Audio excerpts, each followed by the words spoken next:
Previously, as Jinwoo saved Hyen's life by transforming Byung-gu into a shadow soldier. As the Korean hunters departed, Jinwoo stayed behind to clear the remaining ants. Afterward, he reached level 100 and resurrected the Ant King as a shadow soldier, naming him Beru. New characters were introduced, including a Chinese S-rank hunter and two potential future enemies, while Jinwoo's father observed them from the shadows. After the Jeju Island raid, Jinwoo honored those who had lost their lives. He then secured permission to open his own guild before stepping into another red gate alone. Inside the red gate, Jinwoo's shadow soldiers fought against the gate's monsters. He managed to find the boss, and the creature asked him if he was the one who had been killing his people. It tells Jinwoo that it is impressed he managed to reach this far with such a small body, but this is where it all ends. He orders his people to come out, as he had already stationed them to ambush Jinwoo in this place. But nothing happens. The creature wonders what is going on and why his minions are not responding to the signal. We see Jinwoo standing there. He tells the creature, "Call me small now." That's funny. He gives the signal, and the place starts to fill up with shadow soldiers as they come out of the forest with the heads of defeated minions. As the soldiers emerge, Jinwoo taunts the creature, saying, "Seems like no one is left." The creature wonders what is going on, and all of a sudden, he gets hit in the face by something. As he checks, it is another one of the dead minions. He looks towards Jinwoo, who is standing alongside his army. Seeing this, the creature starts to panic and orders his henchmen to destroy them. Jinwoo also orders his soldiers to take care of all the enemies, and both sides start to charge toward each other. The fight starts. The shadow soldiers were far superior compared to the advancing enemy, and they started to take out all of them without any issue. Meanwhile, Jinwoo was making his way toward the boss as Tank cleared the path for him. Seeing this, the boss gets furious and charges toward Jinwoo. But before he could do anything, Beru, along with Igris, starts to cut it down. Beru cuts off one of its arms, while Igris chops off its leg, and the creature falls to the ground. As it looks up, it sees Tusk towering over him, using his ability, inverse gravity, to pin the beast to the ground. With the boss pressed against the ground, Jinwoo slowly advances toward it. As he gets to the creature's face, he tells the thing, "Now you will answer my questions. It will be less painful for you if you do." After he interrogates the beast, he stands in front of its lifeless body, thinking, it must be the system interfering again, as he was not able to gather any important information from the boss. He opens his inventory, saying, "I'll find out sooner or later anyway, so it should be fine." He brings out a key from his inventory that he received from the cursed random box, thinking, I reached level 100 at the Jeju Island raid and met the minimum requirements to unlock the dungeon. He looked at the key and was able to see its description. It was the key to the Cardion Temple, and a timer was displayed, showing how much time remained before he could enter the dungeon. Once the time ran out, the key would expire. While reading the description, he starts to get flashbacks of the dungeon from the last time he was there, thinking the system was calling him back to the place where it all started. But things were different this time, as he had grown much stronger compared to the last time he was there. He wonders if it was all planned from the beginning and if it's waiting for his return. If that's the case, then wait for me. We see an entity sitting inside the dungeon as it smirks, hearing Jinwoo say, "I'll be coming soon." The scene shifts to a dungeon where a man is panicking as a dark figure stands before him. The man asks the creature about its identity, and the figure replies, "He's not the one either. They're hiding cleverly, aren't they?" The brilliant fragments of light. Silid, the king of snowfolk and the monarch of frost, notices something behind him. As he turns, he sees Yogyamunt, the king of demonic specters and the monarch of transfiguration. Yogyamunt tells Silid that he has come to inform him about the East Island. Silid asks if he is talking about the small island, noting that it is the place of the Shadow Monarch. He then asks if Yogyamunt has decided to take care of that place. Yogyamunt tells him that the rulers have decided to release their legions south of that location, adding, "I'll take that place." Silid asks, "How are you planning to deal with the Shadow Monarch, who is also there?" Yogyamunt replies, "It'll be all right if the planner fulfills the contract." With a smirk, he adds, "The greatest fragment of brilliant light has been confirmed in that place as well." Hearing this, Silid becomes excited. He asks, "You intentionally came here just to tell me that?" Yugyaman then asks what Silid plans to do with that information. Silid replies, "If you are willing to follow me, then why not?" During their conversation, Silid suddenly notices something. He tells Yogyaman, "It looks like we were being lured here." Another person walks up to them. Silid comments, "The person earlier can't possibly wield the power of the brilliant fragments of light, so I was wondering why a trace of that power was here. This person plans to get in our way." With rage in his eyes, the man asks them about the small island to the east, questioning if they are referring to Korea. Silid asks, "What are you going to do about it?" From behind, Yogyaman tells them, "We do not have time to deal with him." As they begin to leave, Silid taunts the man, "Try and stop us if you can." The man charges toward them, declaring, "I won't let you escape." As he strikes, Silid effortlessly blocks the attack with his ice shield. With a grin on his face, he prepares to counterattack. As he unleashes his power, a massive explosion engulfs the area. The scene shifts to Jinwoo as he walks to his car. Just as he's about to open the door, a man approaches him and asks, "Excuse me, are you Sung Jinwoo?" He introduces himself as Adam White, a senior official from the Federal Bureau of Hunters. Adam hands Jinwoo his business card and says, "It's a pleasure to meet you, Mr. Sung. Feel free to call me Adam." He apologizes for the sudden appearance, explaining that he's been difficult to track down, and he adds that he even stopped by their office. Jinwoo, now thinking Adam might be the person Jinho mentioned who was looking for him, asks, "What business do you have with me?" Adam responds that he wants to share some information with Jinwoo. Intrigued, Jinwoo asks, "What kind of information?" Adam replies, "Perhaps no country or institution in the world could provide the information I'm about to share, except us." When Jinwoo asks why they're willing to share this information with him, Adam explains, "Because we benefit from sharing knowledge with special individuals like you." He further explains that they had planned to visit him for another reason, but after seeing the events of the Jeju Island raid, their deputy director wanted to meet him in person. Adam smiles and adds, "I'd say this is unprecedented, and our deputy director will explain the rest of the details. There's a car nearby if you'd like to meet with him." Curious about the information Adam wants to share, Jinwoo gets into his car and thinks, "Information, huh?" Still unsure if the details they wish to provide are reliable, he tells Adam that he will give it some thought and contact him later. Smiling, Adam comments, "How silly of me. I forgot that a good hand should never be hidden when striking a deal." Then he adds, "An upgrader." Jinwoo is taken aback. Adam explains, "An upgrader is an awakened being who can enhance the abilities of another awakened being. Have you heard of them?" As he asks, the scene shifts to a car where Adam and Jinwoo arrive at a building.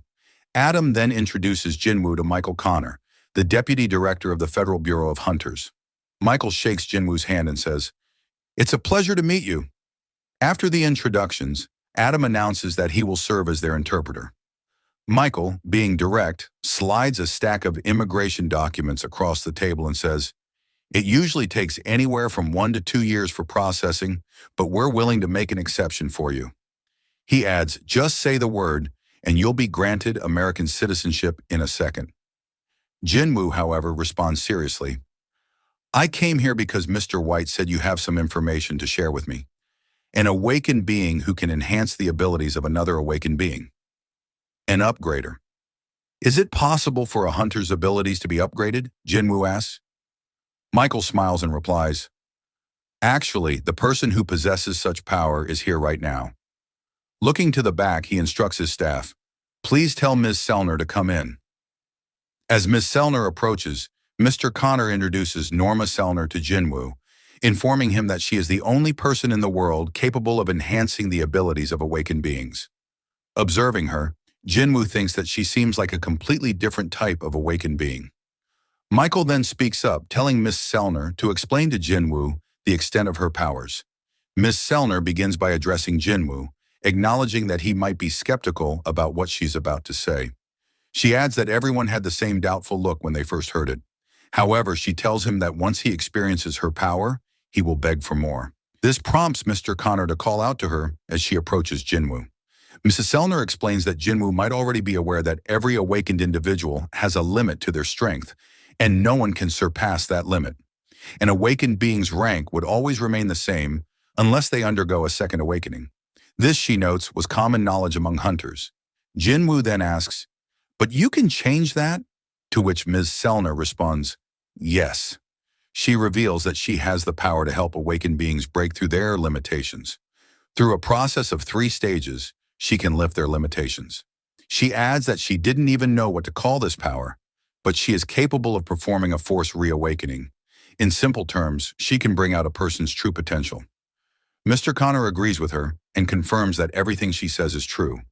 However, he points out that Ms. Selner would need a long period of rest after each use of her power, which means she can only help 3 or 4 individuals per year. Jinwoo thinks to himself that he would be one of the 3 or 4 people she would help. If what she said was true, then she must have an incredible ability. He then asks, "How effective is the process exactly?" Ms. Selner explains that the results vary for each individual, but after going through all 3 stages, an individual would experience a strength increase of anywhere from 20% to 30%. Upon hearing this, Jinwoo is stunned. A 20% to 30% increase in strength seems insane. He now understands why Hwang Dong-soo had decided to go to America, despite facing so much public criticism.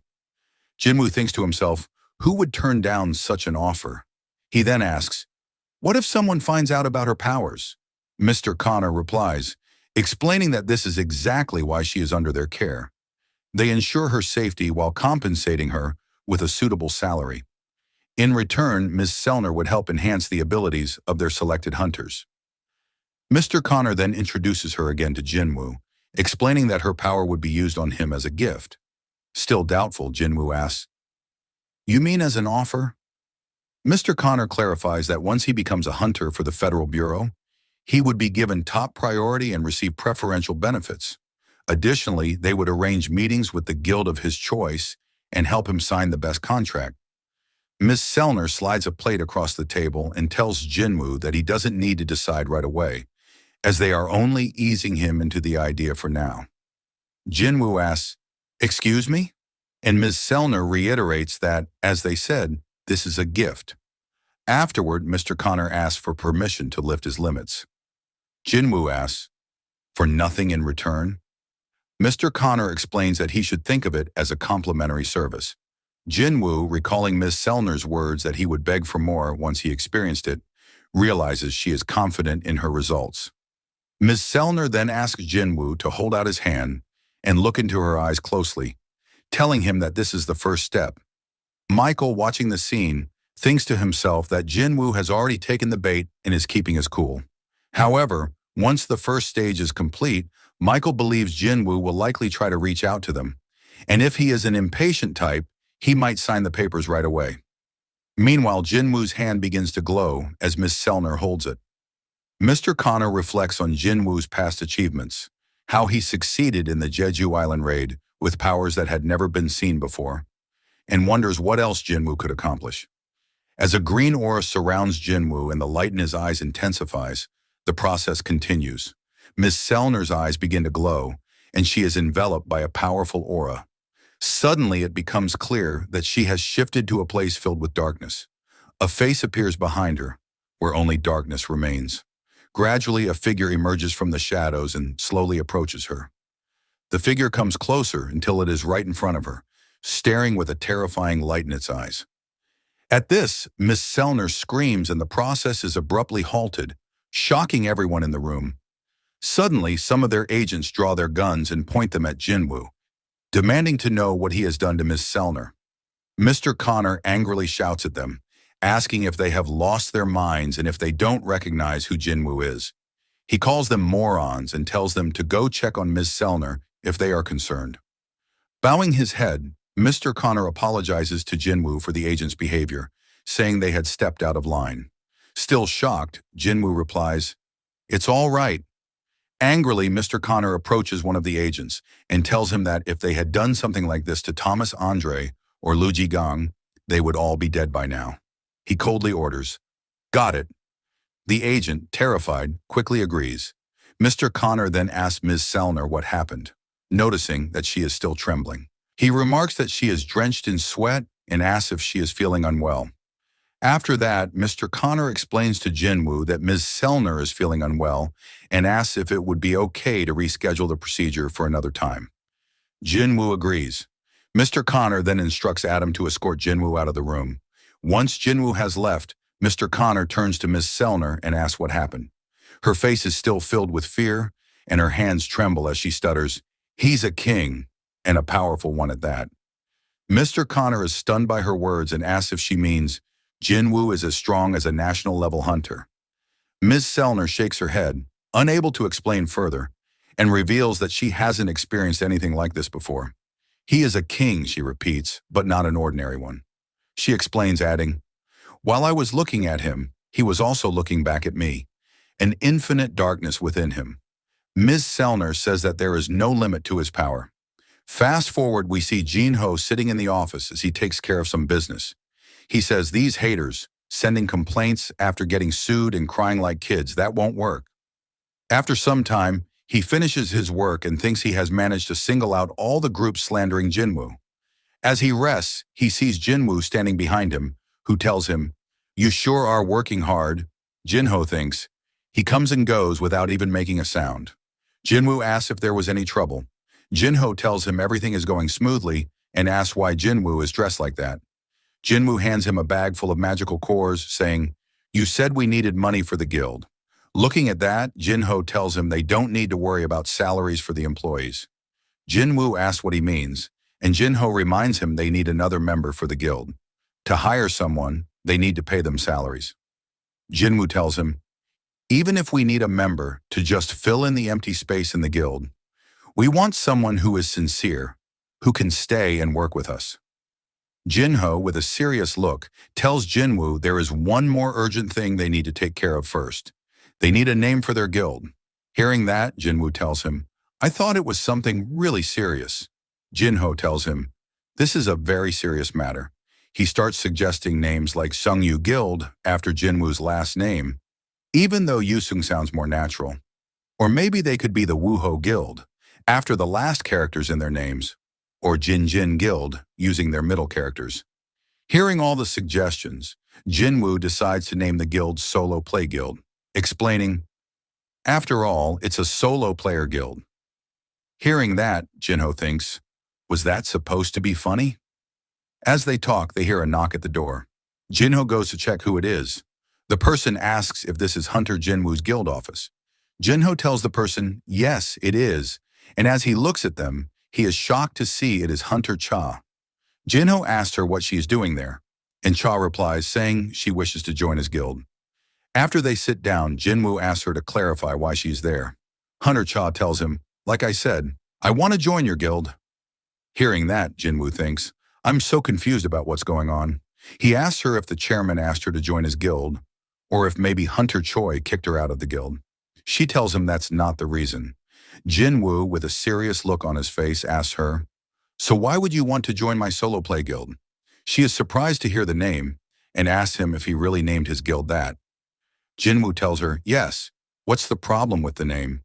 The vice master and I agreed to it." Jin-ho tells him he never agreed to anything, asking, "What about the names that I suggested?" He looks at Cha, analyzing her pulse, breath, and expression. She's pretending to be calm, but she can't fool me.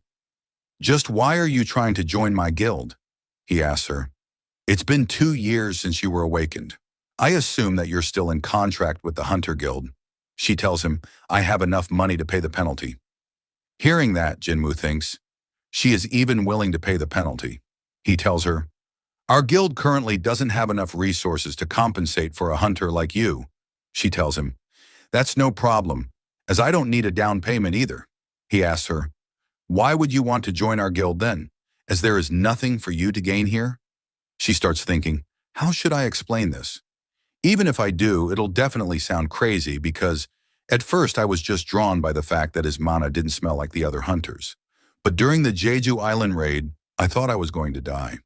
The story shifts to the past when Cha regained consciousness after the Jeju Island raid. She asks the chairman where she is, and he explains that she is inside a helicopter, and they had just landed at the Hunters Association. He says, "Soon they'll send you and the Hunters to the hospital." She asks about Jinwoo, and if he was the one who saved them from that monster. The chairman tells her, yes, it was him. Hearing that, Cha thinks, it wasn't a dream, and wonders, I almost died this time. And a similar situation might happen in the future, where I can't possibly avoid death. We see Cha in the present as she is thinking about how she should explain everything to him. She starts to blush, thinking, I wish to stand by your side till the very end. Seeing her like this, Jinwoo wonders, what's up with her? Is it something she can't tell me? As she tries to calm down, Jinwoo thinks, why can't you answer me? Looking at her blushing face, he can tell that she is hiding something. He asks her, so you won't answer me? Cha replies, I want to live comfortably. Is something wrong with that? Hearing her answer, Jinwoo thinks, Hunter Cha is only 22 years old, and the burden of being an S rank must be hard for her. The hunters also suffered greatly during the Jeju Island raid, so I can understand why she wants to join us. Jinwoo tells her, there's an entrance test for our guild. She tells him, that wasn't in the recruiting notice. Jinwoo tells her, maybe the guild vice master made a mistake since it's a new rule. He asks Jinho to go and fetch them some drinks and snacks. After he leaves, Hunter Cha asks him, what kind of test is it? Jinwoo tells her, you have to win against one of my summons. Cha asks him, am I that much of a weakling in your eyes? What kind of summon is it? Jinwoo, hearing that, tells her, for you, Hunter Cha, I'll use my strongest summon. They start to get up, and Cha asks him, when's the test? Jinwoo tells her, let's do it now, and suggests, how about we do it in the gymnasium of the association? He thinks, this is a good chance for me to test if I can use the shadow exchange with two people. He tells her, you don't have to leave. We can use a shortcut. He gets close to her saying, we just have to stick together for a bit. When they are ready, Jinwoo uses shadow exchange, and they both get covered by darkness. Meanwhile, Jinho is entering the room with something to eat, and after entering, he sees a high orc standing in front of him instead of Jinwoo and Cha.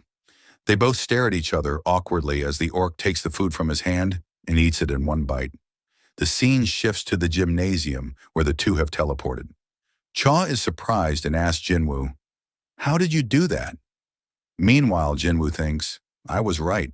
The shadow exchange works as a gateway since I was able to move with a person in it. He tells Cha, let's get started.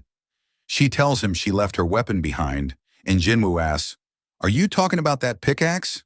Cha tries to explain, that's not my weapon. Jinwoo, smiling, tells her, I was just kidding. She tells Jinwoo that there might be a weapon worth borrowing in the storage. She opens the door and sees a room filled with weapons. She thinks, these weapons are reserves, so they aren't that good, but they're suitable for practice. She comes out with a sword, telling Jinwoo she is ready.